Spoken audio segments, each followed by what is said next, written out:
Let me say something that might make you close this video, and I need you to hear it anyway. Motivation is not the answer.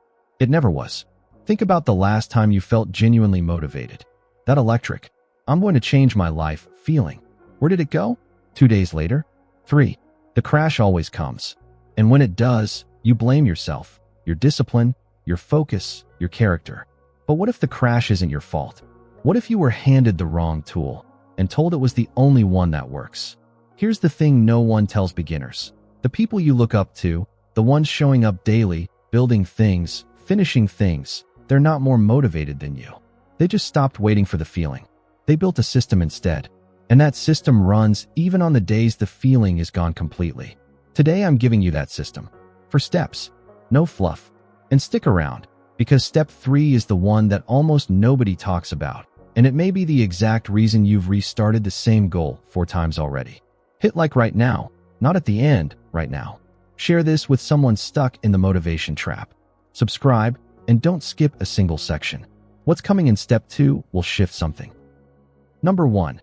Design your environment before you need willpower.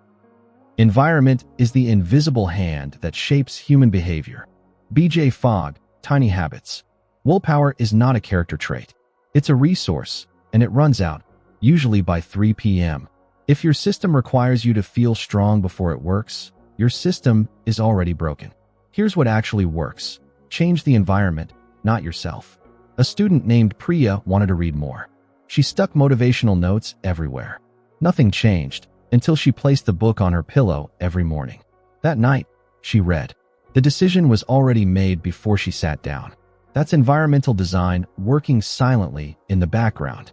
Put the gym bag by the door the night before. Delete the apps that hijack your attention. Make the right action the easiest action. You're not fighting laziness. You're fighting a badly designed space. Retention trigger. Step 2 is where most people make the goal too big, and that's exactly where the whole thing collapses. Number 2. Shrink the start until it feels almost embarrassing. A small daily task, if it be really daily, will beat the labors of a spasmodic Hercules. Anthony Trollope. The goal isn't the problem. The starting point is. Big goals feel heavy. The brain resists heavy things. That's not weakness, it's wiring. The fix is to make the beginning so small it feels almost stupid. 2 minutes of writing. 1 page. A single push-up. Not because that's enough, but because it gets you through the door. And once you're through the door, you almost always keep going. Momentum isn't something you wait to feel. It's something you manufacture, one laughably small action at a time. The size of the start determines whether you begin. And beginning is everything. Number 3. The one people skip. Track the action, not the result. What gets measured gets managed. Peter Drucker. Here it is. The step almost nobody talks about. People track outcomes. Weight lost, money saved, pages written. The problem? Results are slow. They don't show up daily. So when they don't appear fast enough, people quit. Not because they failed, but because they couldn't see any proof that they were working. Track the action instead. Did you show up today? That's the win, full stop. A paper calendar, a habit app, even a simple checkbox. The visible record of daily action creates its own pull. You stop chasing an invisible outcome. You start protecting a visible streak. The result follows the process. It always does.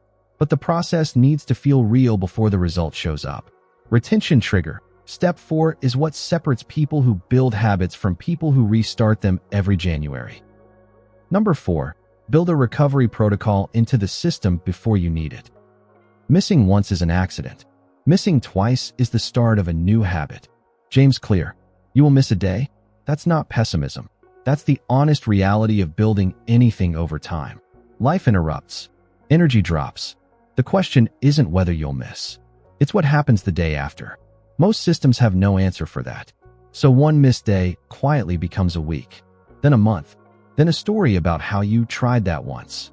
A recovery protocol is just a decision made in advance. If I miss today, tomorrow I do the smallest possible version, not the full session, not a punishment run.